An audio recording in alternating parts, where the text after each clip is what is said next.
New job, new car, no time. Goodbye. You're looking at a 2005 Chevy Express van, extended wheelbase, 1-ton chassis, 6-liter gas V8 engine, and this van was fully loaded from the factory back in 2005, which doesn't mean much by today's standards, but it did give you power locks, remote keyless entry, power windows, power mirrors with integrated turn signals, and a power driver's seat. Now, I did add aftermarket heated seats to both the driver and passenger seat, a aftermarket Pioneer head unit with a subwoofer and backup camera, as well as wireless Apple CarPlay or Android Auto. The van includes a high-quality dash cam, as well as an Apple AirTag.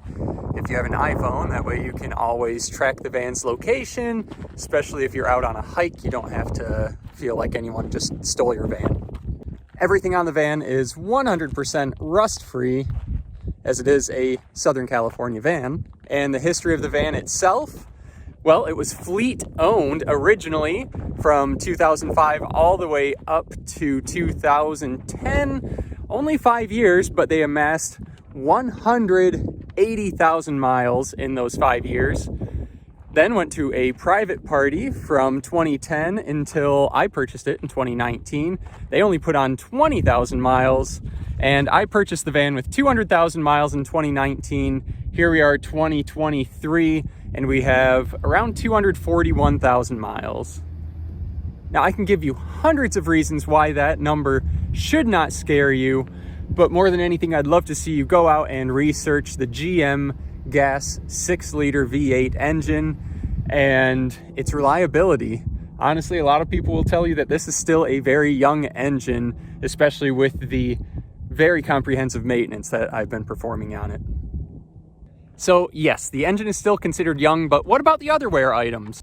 Well, since purchasing it back with 200,000 miles, I have gone through this van with a fine-toothed comb, and mechanically, this van is pristine. There are no leaks, no lights on the dash, and it drives straight as an arrow. To name some of the important bits, we can start with the brand new tires, less than 1,000 miles on those. A new alternator 3,000 miles ago. New battery and valve cover gaskets 5,000 miles ago. New front brakes, rotors, control arm bushings, upper and lower ball joints, stabilizer links, tie rods, idler and pitman arms, steering gearbox, and an alignment 10,000 miles ago. A new hydro boost assembly 20,000 miles ago. The brake pedal feels as perfectly firm as ever. A fully rebuilt 4L80E transmission and a new starter motor 25,000 miles ago. New AC Delco spark plugs, knock sensors, and intake manifold gaskets 27,000 miles ago. U-joints and rear main engine seal 29,000 miles ago. New radiator, belts, air conditioning tensioner 31,000 miles ago. And new oil cooler lines back when I bought it around 40,000 miles ago. Of course, me being me, I do have a comprehensive spreadsheet available for anyone that would like it. Shoot me an email, I'll get that to you. Now, before jumping into the camper van build, we need to address the exterior. This is a 241,000 mile van, and although there is no rust, it's a 241,000 mile van. It has the signature GM peeling white paint, unfortunately. So about every spring, I'll go around, spend an afternoon, and touch up the paint. It does look very presentable, though. It's just a little bit annoying. If you wanted to go and respray the whole van, be my guest, but touching it up seems to work fine. And the previous owner had it resprayed down in Tijuana, and I don't know if they used Rust-Oleum Pure White spray paint, but I will tell you that Rust-Oleum Pure White spray paint matches whatever color they used perfectly, so that's awfully convenient. Also, over here in front of this back right wheel, it has been repaired. There was a dent there. It is fiberglassed now, and a bit of fiberglass reinforced body filler on top of that. It's not perfect, but I don't think anyone could tell from about this far away. Full transparency there. Also, the back bumper, apparently the previous owners did not have a backup camera because it's just a little bit dented or bent in. Not terrible, but again, full transparency, those are the things on the outside of the van. Other than that, I would say that it looks pretty darn good for the mileage.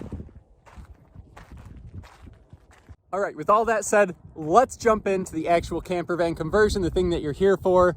I think that you would be hard pressed to find any other DIY camper van build that comes close to these statistics. Let's do it. We can start, of course, with the solar. You have 920 watts of rooftop solar coupled with 500 watts of alternator charging through the DC to DC converter.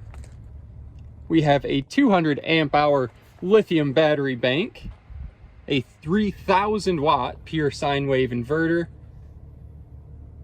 also a 600 watt grid tie inverter to feed your home's electrical system while the van is parked outside. Of course, we have my massive 75-gallon water tank with an electric water pump. We have that pouring into a 10-gallon under van gray water tank with an electric dump valve. We have the outdoor shower, the 4-gallon Bosch electric hot water heater, an 1800 watt induction hot plate, along with the old school propane camp stove if you're looking to roast some marshmallows, a 2 kilowatt diesel heater for those cold winter nights,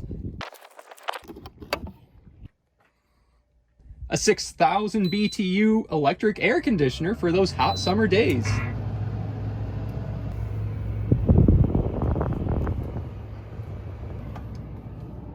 the 3.1 cubic foot fridge freezer combo,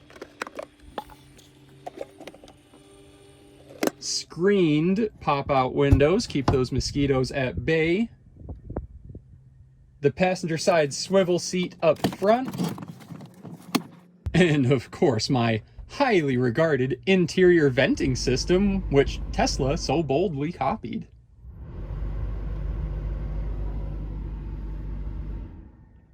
Also, you'll be getting the 2 stools, one rolling, one stationary, for sitting around inside the van, and the 1-inch thick foam board insulated window covers that I made. The partition curtain itself is also nicely insulated to help manage your interior temperatures.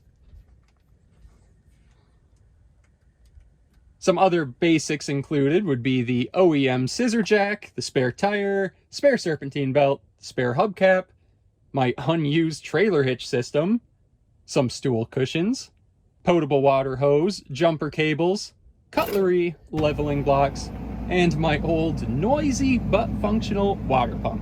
To wrap up, yes, I have the clean California title in hand, no liens, and it is inspected by the DMV and retitled as a van camper, which should help with your registration and insurance cost.